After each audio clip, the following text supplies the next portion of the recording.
Hello everyone, this is Payel, be help of moms by lifestyle. আমি পায়েল চলে এসেছি নতুন একটা ভিডিও নিয়ে। আমার নতুন একটা ভিডিওতে সবাইকে এত ওয়েলকাম। আশা করি সবাই খুব ভালো আছো এবং সুস্থ আছো। আমিও ভীষণ রকমভাবে ভালো আছি। তো আজকে যেহেতু জ্যৈষ্ঠ মাসের জয় মঙ্গলবারের শেষ মঙ্গলবার, তো সেই জন্য সকালবেলা উঠে ঘুম থেকে প্রথমে ঘরটর ঝাড়াঝুড়ি করে বাসনপত্র মেজে বাসি সমস্ত কাজকর্ম সেরে চলে এসে সূর্যের স্নান টান করে ঠাকুর ঘরে। তো আজকে যেহেতু শেষ মঙ্গলবার, তো ভেবেছিলাম অন্য কিছু করবো। তো সত্যি বলতে 2-3 দিন ধরে মন মেজাজটা একদমই ভালো নেই, সেজন্য করে কোনো কিছু ঠিকঠাকভাবে কাজ হচ্ছে না।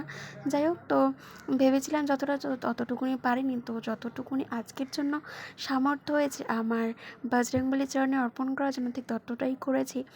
যাই হোক, তো এখন দেখো কালকে রাত্রেবেলা নিয়ে চলে এসেছিলাম ফুল, আর সেই ফুলগুলো সমস্ত কিছু অর্পণ করছি। আমার আর আমার না খুব ইচ্ছে যে আমার বজরংবলীটাকে একটু অন্য রূপে দেখার।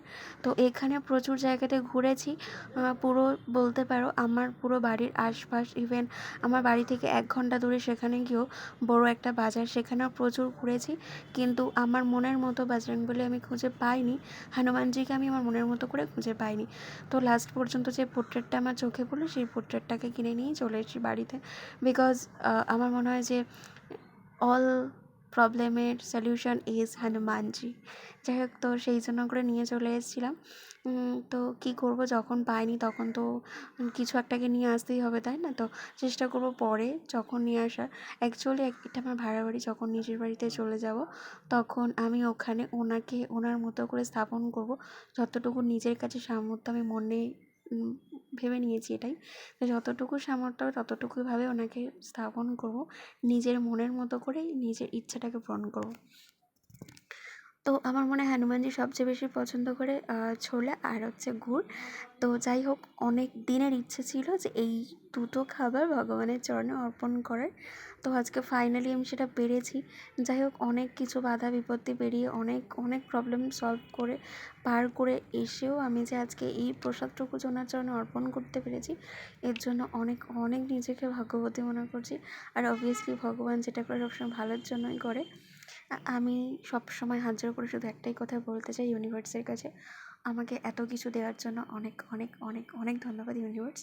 এত সুন্দর একটা জীবন, এত সুন্দর একটা লাইফ, এত সুন্দর সব কিছু দেওয়ার জন্য অনেক অনেক ধন্যবাদ সবাইকে। তো চলো, কেউ কিন্তু এটা ভেবো না যে আমি মন দিয়ে পুজো করছি না, ঠিক আছে? তো আমি না কী করি, পুরো পুজোটা কমপ্লিট করার পরে আবার রিপিট করি, সব কিছু আবার রিপিটেড করি, কিন্তু আগে আমি মন থেকে পুজোটা দিয়ে নিই, তারপর সব কিছু রিপিট করি, ঠিক আছে?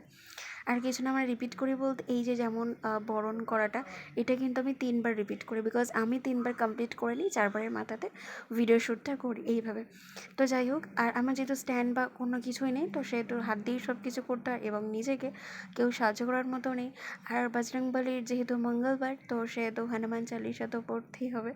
আর আমি এটা 7বার পড়ি, কারণ আমার মনে হয় এবং সবাই বলে নাকি এটা 7বার পড়লে পুরো দিনটা খুব ভালো যায়। আর যেহেতু আজকে মঙ্গলবার, তো নিরামিষ। আর নিরামিষ বলতে বাড়িতে বাজার কিছুই নেই।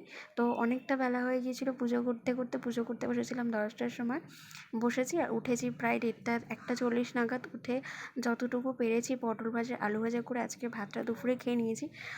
অ্যাকচুয়ালি আমার বাড়িতে আজকে বাজারও ছিল না, সেই জন্য রান্না করার কোনো মুডও নেই, ঠিক আছে? তো আজকে নিজের কাছে নিজেকে প্রমিস করেছিলাম যে আজকের মঙ্গলবারের দিনটা নিজের কাছে কিভাবে কাটাই ততটুকুই শেয়ার করবো। বাট সকাল থেকে না ঘুম থেকে উঠে এতটা পরিমাণে কাজের চাপের মধ্যে পড়ে গেছিলাম, না ক্যামেরাটা অন করার সুযোগ পেয়েছি, আর না মনে পড়েছে যে ক্যামেরাটা অন করতে হবে, কারণ বেশ কয়েকদিন ধরে প্রচণ্ড পরিমাণে গরম পড়ে আছে। তো চলো আজকে দুপুরে মেনুটা শেয়ার করে দিই।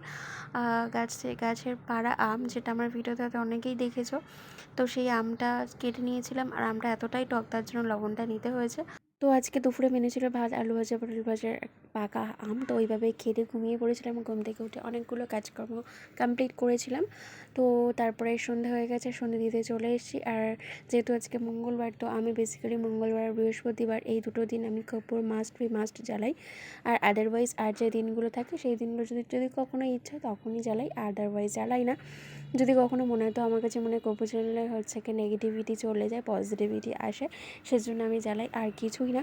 তো চলো, আর আমার ছোট্ট মতো মন্দিরটা কেমন লাগছে অবশ্যই কমেন্টস করে জানাবে। যদি ভিডিওটা ভালো লাগে তো অবশ্যই লাইক কমেন্ট শেয়ার করে পাশে থাকবে। কমেন্টস করে অবশ্যই জানাতে ভুলবে না, কারণ তোমাদের কমেন্টস পড়তে আমার প্রচণ্ড ভালোবাসি। আর আমার মনে হয় তোমাদের কমেন্টসটা পড়লে আমি আরও অনেক উৎসাহিত হই ভিডিও বানানোর জন্য। যাই হোক, তো সেই জন্য প্লিজ কমেন্টস করে জানাবে যে কেমন হয়েছে।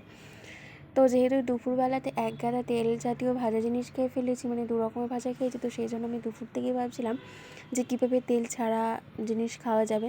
তো আমার কাছে মনে হয় তেল ছাড়া অপশান মানে এটাই, কারণ এখানে এক ফোঁটাও তেল ইউজ করা হয় না। আর এমনিতেও আমি বেসিক্যালি ইউজ করি, মানে ভাবি যে বিকালের খাবারটা কীভাবে তেল ছাড়া হবে। তো চলো, আজকের ভিডিওটা এই পর্যন্ত। চানাটা খুব টেস্টি হয়েছিলো, খুব ভালোও লেগেছিলো, একদমই তেল ছাড়া আর খুবই হেলদি। যাই হোক, তো চলো ভিডিওটা এই পর্যন্ত, দেখাবে পরবর্তী কোনো ভিডিওর সাথে। তো সবাই ভালো থেকো, সুস্থ থেকো, আর ভিডিওটা কেমন লাগলো অবশ্যই কমেন্টে জানিও। তো চলো আজকে এই পর্যন্ত। আমি কিন্তু নিজের কাছে নিজের প্রমিসটা মানে রাখতে পারিনি, কারণ এরপরে যেগুলো হচ্ছে সেগুলো আমি শ্যুট করা হয়নি, বিকজ মনটা ছিল অন্যরকম। তো চলো, টাটা সবাইকে।